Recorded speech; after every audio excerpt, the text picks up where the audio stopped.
We audited over 50 websites from throughout the staffing and recruiting industry. And friends, I got to tell you, the common trends, the common challenges, the common issues were pretty consistent site to site. You got me, you got Sean Shinaki on this week's episode of InSights, where we're going to talk about really 8 things that we noticed across 50 different staffing and recruiting websites that are honestly pretty easy fixes for you. Sean, welcome to the show, buddy. Thanks, man. I appreciate you.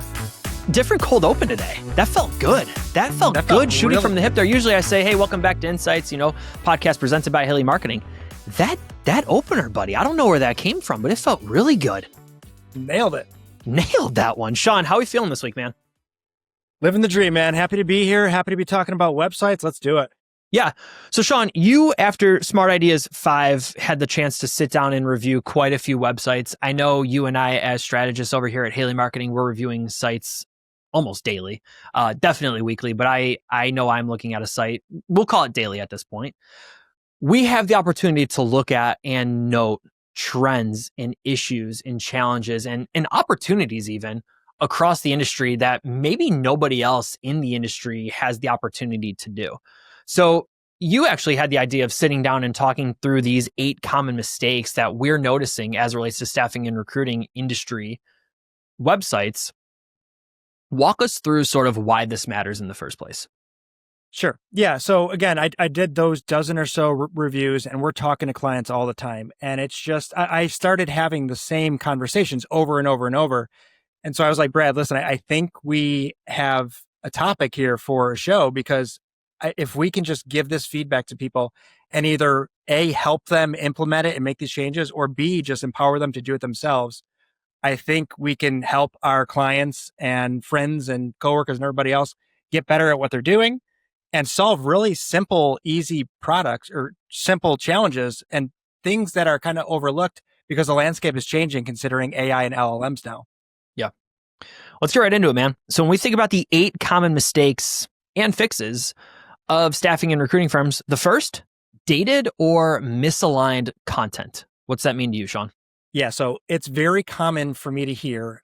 Usually the first question I ask is, when was your website built? And it's a common trend that most websites are 5 to 10 years old.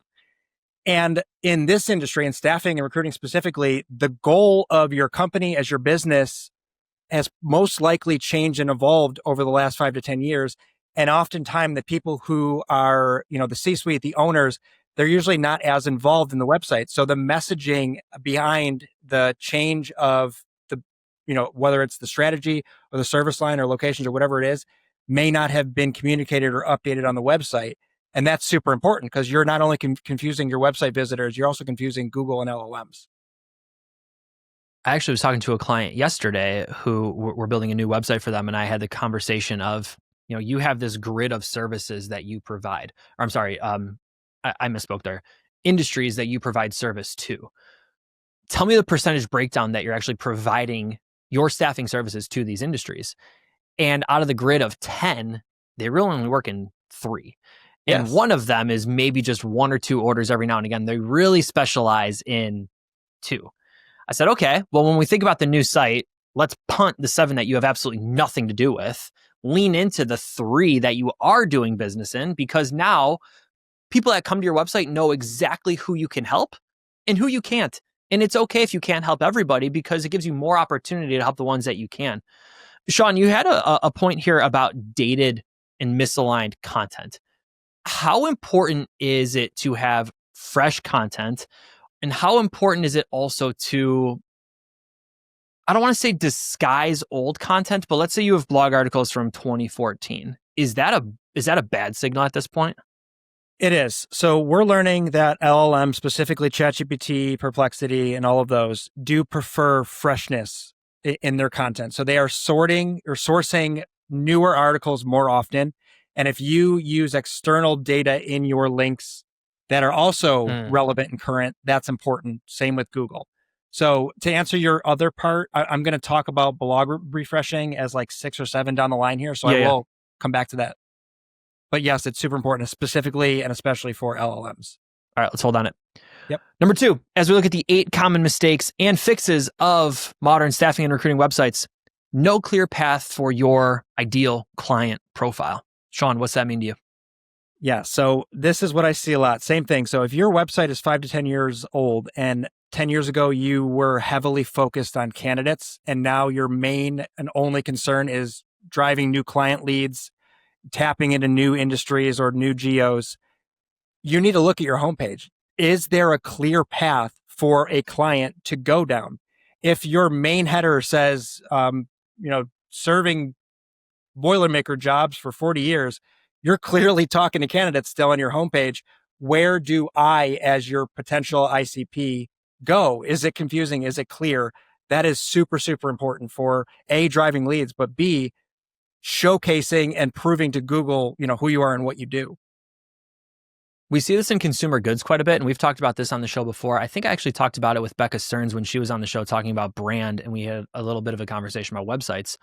We see it in consumer goods all the time, right? If you are a clothing company in Buffalo, New York, you're going to funnel people towards sweaters and sweatshirts and jackets and pants very soon because we're coming up on the winter months in Buffalo. Summer, the homepage is going to change. We're going to start to see more tanks. We're going to see more shorts. We're going to see more short sleeve shirts, polos, things like that.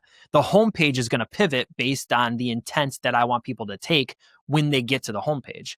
To Sean's point, if the common challenge right now is getting orders, we need to make sure we're funneling that ICP, that ideal client profile, that ideal customer to the right path, to the destination that we want them to take. And we need to have the courage to update our homepage to do that. Otherwise, they don't know how to get where they're trying to get. They get frustrated.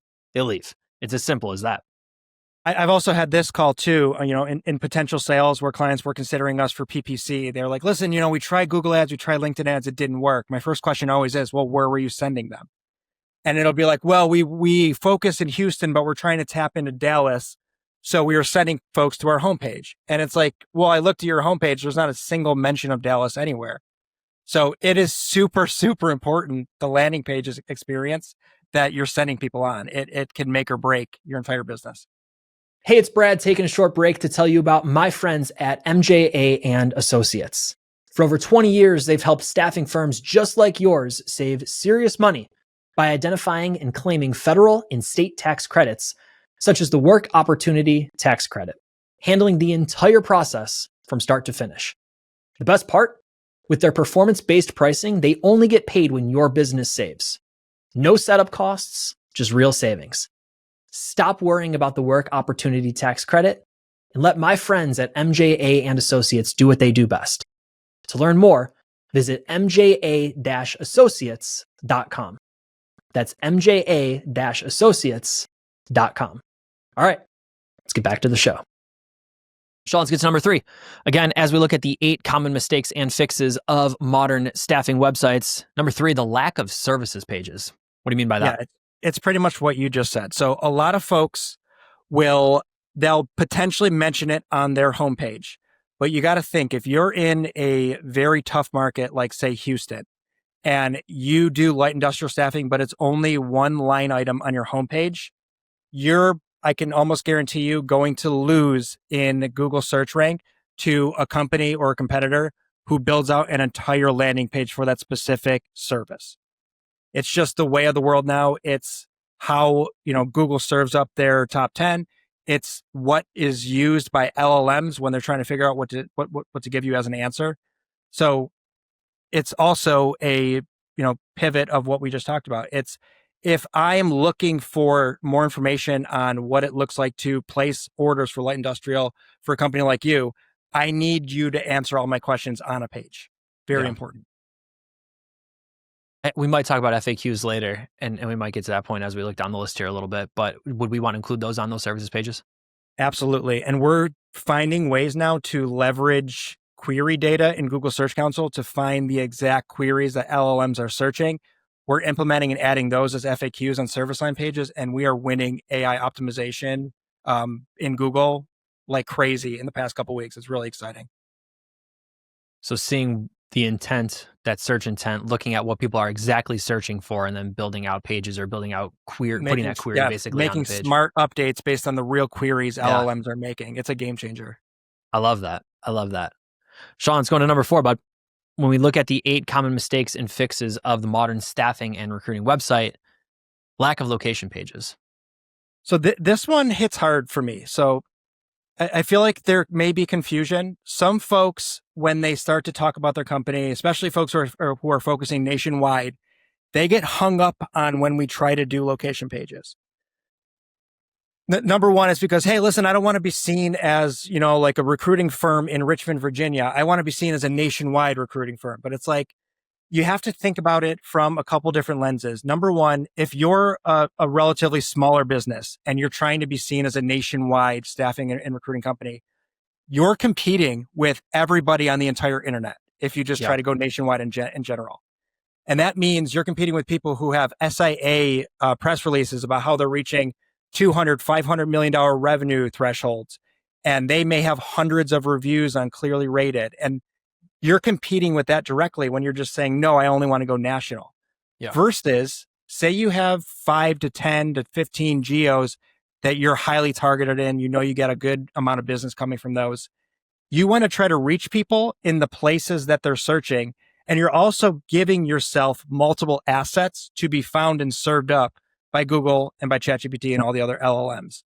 So having location pages is super important because it can help you separate yourself from those blanket nationwide pages. Make sense? Yeah. So I'm nationwide. Yes. I service all 50 states, whatever it might be, but we want to have the location pages that say what I do specifically in Buffalo, New York, because that, again, rivals search intent. That enables the customer or the candidate to be able to see you in that specific page. Yeah, and people are searching for staffing firms near me or hiring staffing firms in Erie County for us, things like that. Right. If you don't have an asset to be served up, you're never going to get found. Yeah, and I'm sitting here thinking about, if I want to order a pizza tonight, I'm not looking for just good pizza and hoping that something in San Antonio shows up. Like, that does nothing for me. Like, great, good, I'm glad their pizza's good, but I need something to show up in 15 minutes. Otherwise, my 3-year-old's going to, throw his Chase Paw Patrol toy at me. Exactly. So I got to make sure it's in Buffalo. It's better if it's in Tonawanda. And then from there, let's get localized and then serve me the best pizza in Tonawanda, New York. So Sean, I think it changes the landscape of, yes, you can be a nationwide staffing agency. And if you truly, truly are, good for you. But we need to have these location pages that speak to the key individuals in those cities, those states, etc. Exactly. And the next tip is going to be a continuation of this. Go ahead and say it, and we'll jump into it. Yeah, I was going to talk about the one static blog feed, right? So if we look at the common mistakes of staffing and recruiting websites, having one static blog feed is typically on that list. Sean, what does that mean? This is so far beyond staffing and recruiting. This is pretty much most websites on the internet. People don't realize that your blog can essentially be a feed of assets that reinforce and help develop your topical authority. There's that word. There it is. And what I mean by that is, again, going back to the location page friction, we have written types of blogs for our clients where it'll be like, what does a Boilermaker make in Houston? Something like that. And we'll get pushback from the client, be like, hey, listen, we have Boilermaker jobs all around the country. We don't want to only talk about Houston. And most of the time that's because that if they have their blog as a one main static feed on their homepage, that Houston blog may show up on the homepage. And then, yes, to their point, it can confuse the audience. It doesn't make sense. But if you think about segmenting your blog in a way that you can create tailored feeds to all of these different ICP pages and location pages and service pages, that's a game changer. That is, every time you add a new blog that is specifically for that specific page, it creates an update on the back end of Google to show that this is new. If you internal link to that page, you're signaling to Google and LLMs, we think this is important. And so what I mean by that is you want to try to segment your blog in a couple different ways. The way I like to recommend is usually, is it a client or candidate focused blog? So usually job seekers or, hire talent or something along those lines. And then do you have 5 service lines? Those should be categories. Mm-hmm. And then do you have nationwide versus locations? That way, if you now look at every single blog you're putting out, instead of sending it to a main feed that's on your About Us page and your homepage and randomly sprinkled, you can then look at a piece of content like, what is a Boilermaker salary in Houston? And you can look at your segmenting and say, All right, it is a job seeker focus, hit that box. It is a welding or light industrial staffing service line, hit that box. And then it's for Texas, hit that box. And now going forward, it wouldn't go to your homepage. It would show up on your Houston staffing page. And if you do, 2 or 3 a quarter, those assets now are strengthening your Houston service line page. And when you write blogs like that, it is helping that specific area, not kind of hindering or hurting your main website. Make sense? A ton of sense. Should we go back through then and re-optimize old posts if we've done sort of the static blog feed in the past? Yeah. So same thing. If you have older blogs, if you have access to your Google Search Console or to some sort of SEO software, you can look and see, are these pages ranking? If they're not ranking, you could do one of two things. One, just unindex it and delete it. Or two, completely relaunch it. Make some changes, change the title, change the publish date to either today or in the future, and make it look like a brand new piece of content. Hey, it's Brad taking a short break to tell you about an offer exclusive to listeners of Take the Stage. 30 minutes of strategic marketing consultation with me, completely free. Hey, whether you're looking to drive more sales or more job applications, I want to help. Visit bit.ly/stage offer. Pick a time that works best for you. That's it. Again, whether you want to drive more applications or more job orders, I want to help. That's bit.ly/stage offer. All right, let's get back to the show. It's interesting, Sean. You and I talk a lot. We're in a lot of meetings together. We talk a lot about content. I have not thought about putting and filtering content in that way and creating sort of this resource hub based on different service pages, different location pages, having it all sort of filter and funnel in different locations. Makes a ton of sense now that you're saying it. My wheels are turning a little bit more than they probably should. So I'm sure we'll talk more about this in a little bit, but I like that idea a lot. Sean, when we think about, again, the 8 mistakes that we're seeing across staffing and recruiting websites, number 6 is no integration with Google business profiles or reviews. What does that mean? So there's a back-end metric called a trust signal. Basically, it's you want to kind of link to outside sources to prove that you guys are credible. And this is for every type of business, every type of landing page. Most folks will just do like one of those testimonial blocks and they'll just find testimonials from somewhere and put them in there and they don't link anywhere. It just looks fake. The best way to do it would be to actually find your feed on like Clearly Rated or Yelp or wherever you're getting reviews from, showcase them, and then link to those external sources. You're now creating this trust signal that Google crawlers and LLMs will follow through to the end. And it's just a better way to showcase your topical authority and prove that you guys are getting good reviews. Same thing holds true for the Google business profile.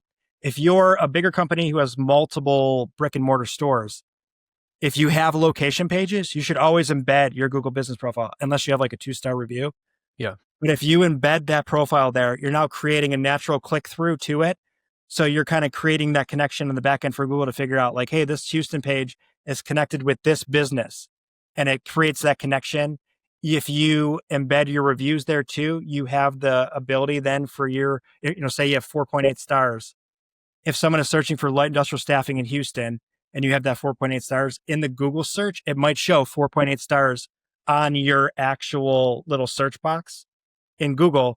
It makes you kind of stand out visually versus your competitors. How do you get that to show up? If you just embed your Google business profile and then you like screenshot your 5 reviews or whatever, but then include the link to the reviews in Google business profile, they'll usually make that connection or make it populate. I like that a lot. What about, let's say there's a staffing firm who has spent a ton of time building reviews on a site like Facebook. Should we link there too? Of course, anywhere. It's all about trust signals. So basically, if you have proof that you are doing what you do well outside of your website, it always helps to link to it externally. Especially like if you're in press releases, if you do anything with SIA, they're very popular in this industry. They show up across a ton of LLM chats. Just any external sources is going to help versus hurt you. And certainly you want to be building those trust signals as well. So if you don't have an active program of building those online reviews, that would be something to think about. If you have a 2-star review location, certainly building that up is paramount, right? people are doing their due diligence before they're choosing to work with a staffing and recruiting firm. They're researching the staffing and recruiting firm. We know that it's increasingly difficult to earn trust in a landscape where people can do their own research and are building their own opinions about you before they have the opportunity to talk with you. So having those trust signals is paramount. Yeah. And if you're struggling with, I just don't know where to start, I don't have any, or I barely have any, where do I go? What do I do? Just start small. Just create quarterly goals and say, we want to get 1 Google review in the next quarter. That is it. Just start small, and just small momentum will lead to big momentum.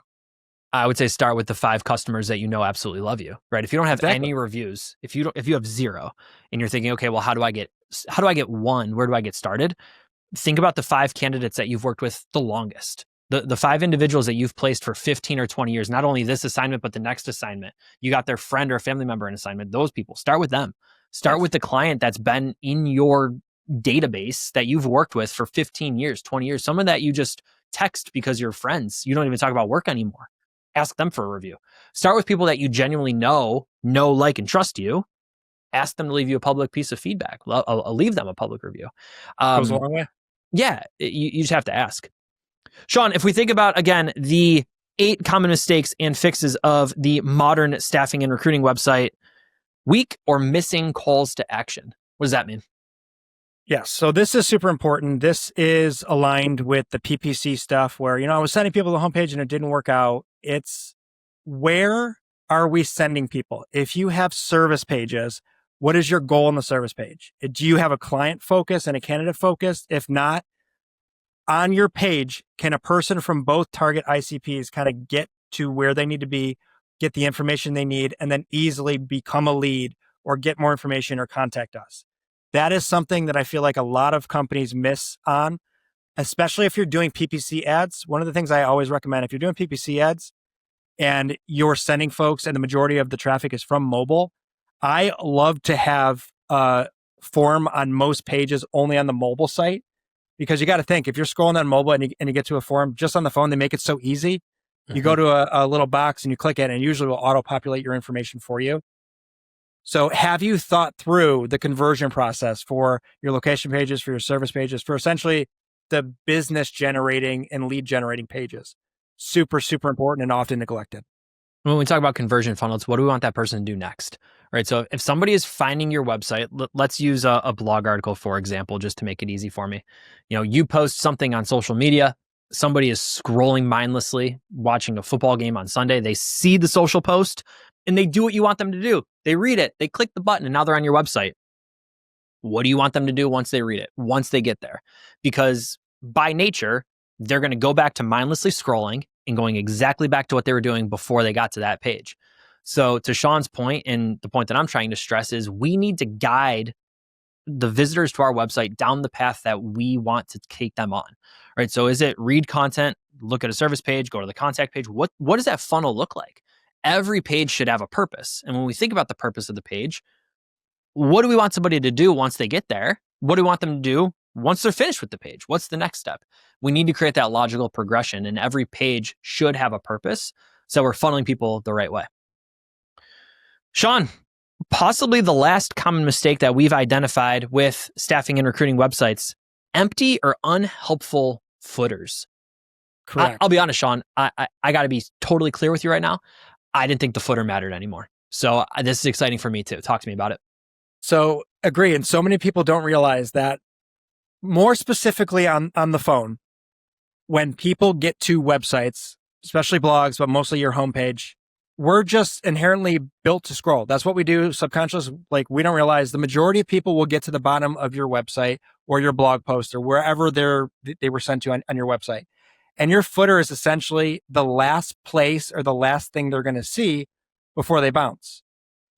So I always recommend, what is most important to you? Is it your services? If you're a candidate focused website, do you have, 3 or so resources that you want job seekers to understand that you offer? Whatever that looks like for you as a business, you want to make sure you have your most important 5 to 10 pages or so down there, so that no matter what page a person is on your website, if they get to the bottom, they're seeing what matters most to you.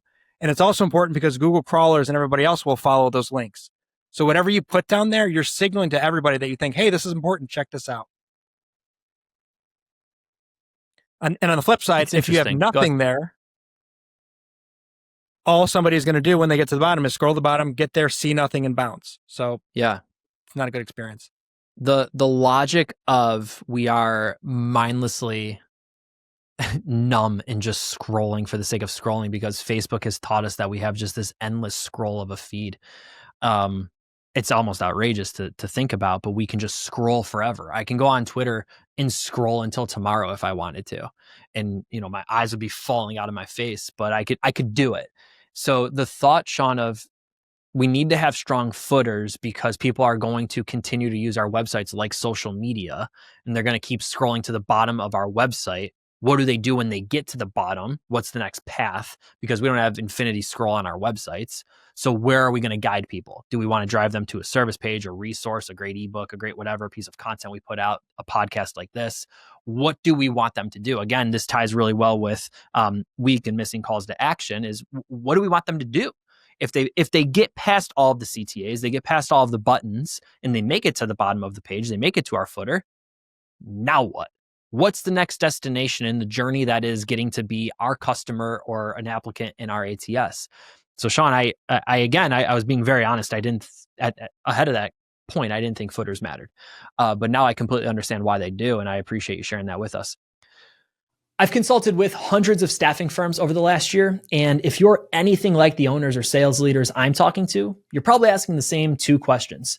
How do we open more doors to get more conversations? And how do we close more deals? Here's the good news. I've seen what works, and right now we're making it even easier to boost your lead generation without blowing your budget. For a limited time, Haley Marketing is offering 20% off our most powerful marketing tools for staffing and recruiting firms. That's door openers campaigns, custom integrated direct marketing, digital marketing solutions, sales automation services, and our exclusive Haley Mail content marketing system. We're limiting this offer to the first 30 companies that sign up. And if you're already a Haley Marketing client, the discount applies to new services only. So if you're ready to drive more sales in 2025, we'd love to help. Head over to bit.ly/Biley20 to learn more. That's bit.ly/Biley20, all lowercase, to learn more. All right, let's get back to the show. Sean, that's the 8. And before I let you go, I want to recap the 8 in sort of a quick hitting set list for our listeners, like I like to do on stage quite a bit. But I want to give you the floor. Is there anything that we didn't touch on that is sort of bonus material? So if you think about the common mistakes of staffing and recruiting websites, what did I forget to ask you about? Sure. I did want to include two things that I think are important that are often overlooked. So number one is the headers on your website. If you don't have a lot of SEO experience, you may not understand what they are and what their function is, but every page should have one H1. And basically that signals to Google that we think, or that we're trying to rank for this specific thing. And then H2s go below it, and those should be subtopics of the H1 above it. And then H3s are subtopics of the H2s. And I noticed recently that you have to be as literal as possible. A good example, they're not a client, but if you go to Google and you just type in light industrial staffing, you'll see Sterion pops up. Look at their page. It'll say light industrial staffing is their H1, and then experts in light industrial staffing is their H2. You want to be as literal as possible. You don't want to be Sacramento's boutique warehouse, like, like people like to kind of get cute with their headers. You have to phrase and frame your content in a way that matches the way people search to have the best chance of succeeding in SEO. And that is often overlooked. So before you go to the next one, I just want to pump the brakes for a second. So when we think about headers, H1, H2, that's the copy on the website. So the copy content. Walk me through, just give me like a very generic page. And I know I'm putting you on the spot, but maybe do it as a blog article or something. If you had to sort of craft some sort of page right now and walk us through what that H1, H2, H3 structure might look like, because I want to make sure the listener's following along. I have one kind of in my back pocket that I've used for years. It doesn't have to do with staffing, but think about it like this. I'm going to write a blog post that says how to train a cat. That is my H1. I'm trying to rank for how to train a cat. I write a little bit of intro copy, and then below that, it should say 8 methods of training a cat. So that is my H2. H1 is how to train a cat. H2 is 8 methods of how to train a cat. So it's a sub of that topic. And then below that H2 would be all of the 8 laid out. So it'd be number 1, teaching them how to eat. And that is my H3, which is now, you see it reinforces the H2 above. Yeah. Once you get through those 8, if you wanted to then talk about like things you need to know while training, that would then break off into its own H2. So you're kind of segmenting your content in a way that Google can skim it to figure out what it's about. If you frame it in a way where it's super literal and it matches the way people search, that gives you the best chance of being served up in Google and Chat and everybody else. So you're making it super easy for not only humans to skim, but you're also making it super easy for Google to skim, LLMs to skim. You're also just creating a good hierarchy for an article, right? It's not just one giant chunk of text, which no one wants to read because it's numbing. It lays out really well. So I actually like the example of how to train a cat.